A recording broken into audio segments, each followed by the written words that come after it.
Después de un tiempo decidimos volver para hablar de la violencia en Colombia, partiendo de este texto que nos dejó Monseñor Guzmán, Orlando Falsborda y Umaña Luna, un texto supremamente potente, que hay otros más claramente, pero que este me parece a mí importante punto de partida. Y este texto veníamos hablando un poco de lo que significó el asesinato de Jorge Eliezer Gaitán el 9 de abril, pero ¿qué viene después? Pillen que lo primero que hacen los dirigentes de los partidos, sobre todo el Partido Liberal, porque le acaban de matar uno de sus grandes representantes, es distribuir armas. Eso lo primero que hicieron fue por la radio, hey, vámonos a dar balín con el que sea porque es que nos acaban de matar a Jorge Eliezer Gaitán y esto es imperdonable y empiezan a exaltar ese odio de lo que ya lo habían hecho hacia el Partido Conservador. Pero la primera tarea fue distribuir armas dentro del pueblo. Y por el otro lado, el Partido Conservador lo que decidió hacer es organizar cuerpos de fuerza. Por ejemplo, el caso que mencionan Orlando Falsborda, Umaña Luna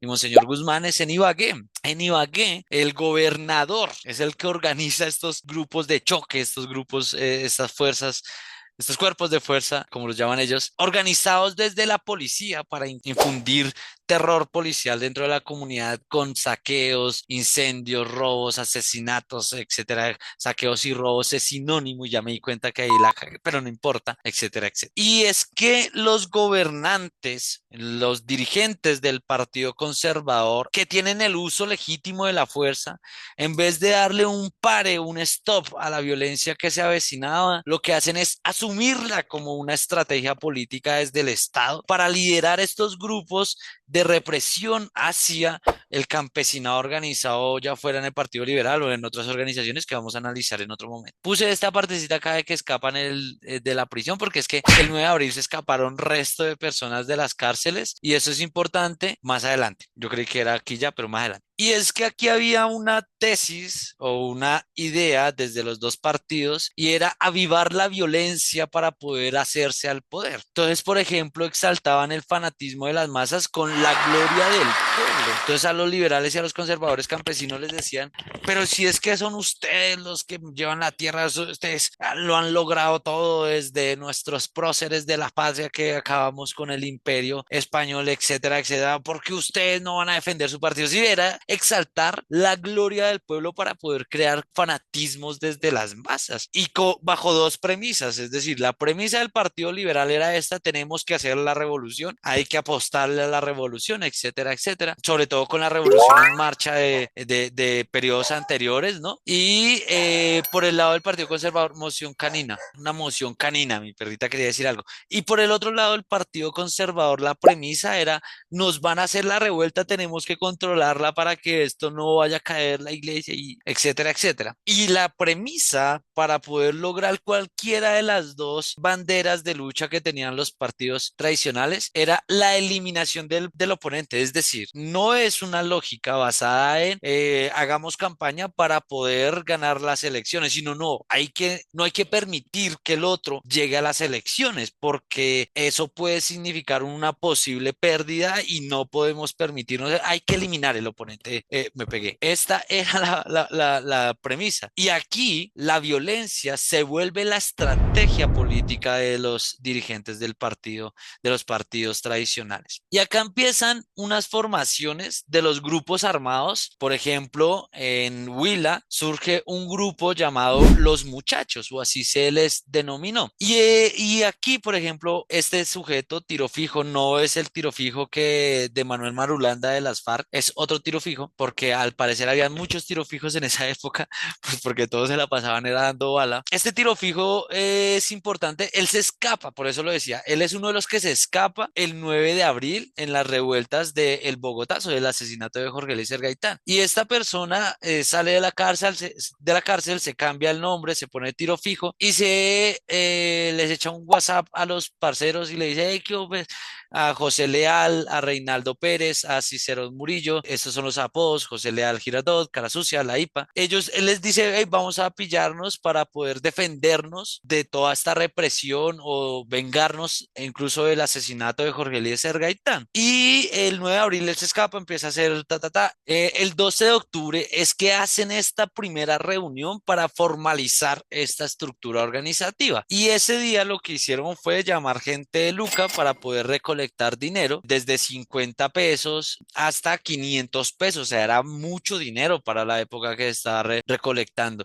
Y eso significa que eran los dirigentes, la gente pudiente del Partido Liberal, quienes se reunieron con estas personas para poderles aportar económicamente. Y eso es la fusión perfecta. Ya tenemos la gente, ahora tenemos el dinero para las armas. Incluso acá hay una historia bien interesante. Un soldado va pasando por de pueblo en pueblo, no me acuerdo dónde es, pero llega a la iglesia, le dice al sacerdote, hey, tome todas las armas para la liberación del pueblo. Y el sacerdote le dice, no, mijo, ¿para qué es eso? ¿Para matar colombianos contra colombianos? No, mijo, eso acá nosotros no copiamos en eso. Siga derecho. Y el man sigue derecho y lo entrega en otro pueblo. Es decir, era los dirigentes dando las armas para poder organizar toda la época de la violencia. Bueno, un pequeño paréntesis. Somos la Anticosa, para quienes no nos conocen, ojalá puedan suscribirse. Recibimos toda la información que ustedes deseen, es decir, si quieren que hablemos de más temas, tienen textos, documentación, ensayos y demás que quieran charlar acá, pueden contactarnos.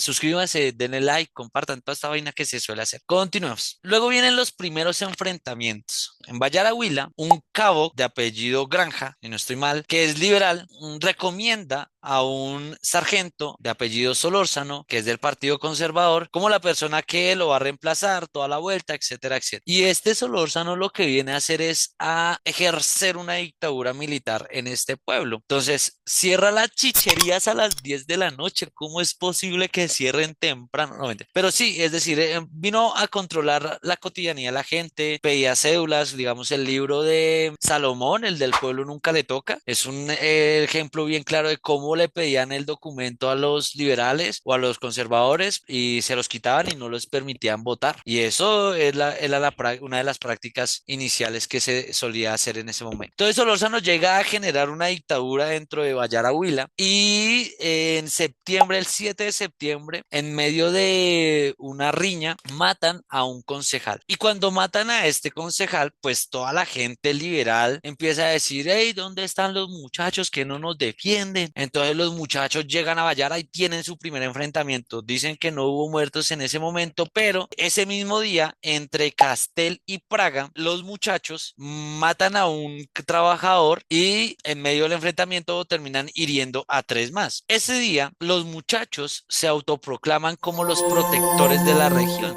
los adalíes. Y esto no solo es una vaina que es de títulos o algo por el estilo, sino que esto trae un comportamiento dentro de las dinámicas territoriales. Y es que como ellos son los salvadores, pero no están legitimados por el Estado, pues entonces no tienen el dinero, entonces empiezan con el tema de pedir aportes, que oh papi, que oh mami, cómo es, cómo me dan un poquito de luquita, ta, ta, ta, ta. Entonces ellos, el autoproclamarse termina haciéndose con el fin de poder financiarse, ya sea con el apoyo, porque mucha gente lo apoyaba, pero también con la extorsión, etcétera, etcétera. Luego viene un momento particular que es la expansión del conflicto. Por ejemplo, Tiro Fijo dominaba San Luis y Órganos, la influencia de Girardot sobre Praga, Santa Rita, Casa de Zinc, y surgen, la expansión del conflicto es porque surgen nuevos líderes dentro de estos muchachos o dentro de estos grupos armados. Entonces sale Pelusa, Chaflán, Casonza, Vencedor, Belalcázar, Llave Seca, Carnaval. Cada vez que digo esto me acuerdo de Iván Duque diciendo esto, lo otro.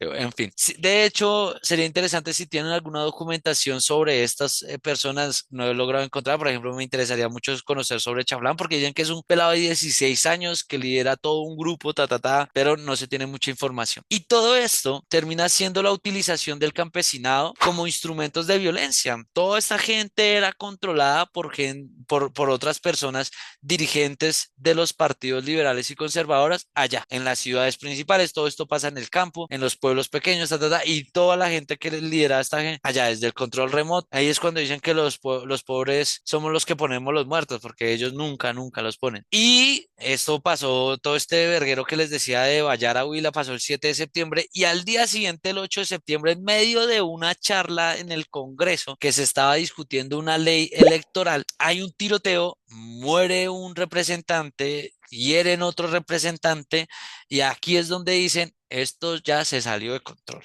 Esto ya es un verguero, esto ya no hay quien controle esta vaina. De hecho, cuentan que son como 30 proyectiles, bla, bla, bla. Y ahí es donde empieza un derramamiento de sangre ya y toca un poco las dirigencias de los partidos, ¿sí? Y eso ya se dieron cuenta que ya no había control sobre nada, que esto ya era incontrolable, etcétera, etcétera. Y por eso vienen los abandonos de los líderes desde el Partido Liberal y desde el Partido Conservador. Por ejemplo, el tema de los bandoleros. Este señor Guadalupe Salcedo en Los Llanos, la traición que sufrió a manos de Lleras Camargo, es una cosa densa que ojalá más adelante podamos ver solo un capítulo de esto de solo los bandoleros, que es unas historias bien bacanas. Pero entonces la participación activa de las dirigencias, como consecuencia, por ejemplo, es que los dirigentes impulsaban toda esta vuelta, ¿sí? Es decir, ellos decían, vamos a defender nuestra patria, vamos a defender nuestra libertad, la patria por parte de los conservadores, la libertad por parte de los liberales. Y los campesinos eran empujados, casi obligados, porque por ejemplo, si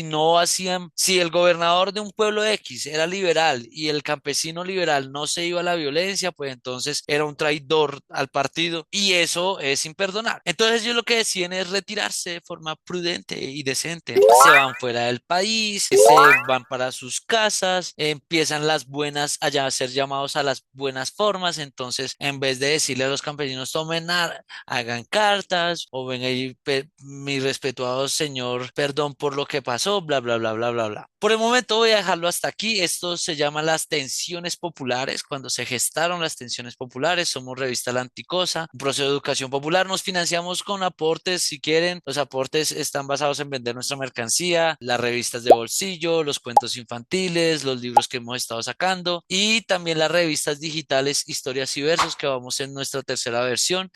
Muchas gracias por prestar atención. Ojalá puedan compartir, comentar, comenten mucho para saber si están de acuerdo con lo que estoy planteando, si hay otras investigaciones que no estoy teniendo en cuenta para poder incrementar mucho más el conocimiento de esta época de la violencia, para ver si podemos entender el origen o los orígenes del conflicto armado, para ver si construimos territorios en paz y demás. Anticosa, suscríbanse. Muchas gracias. Hasta luego.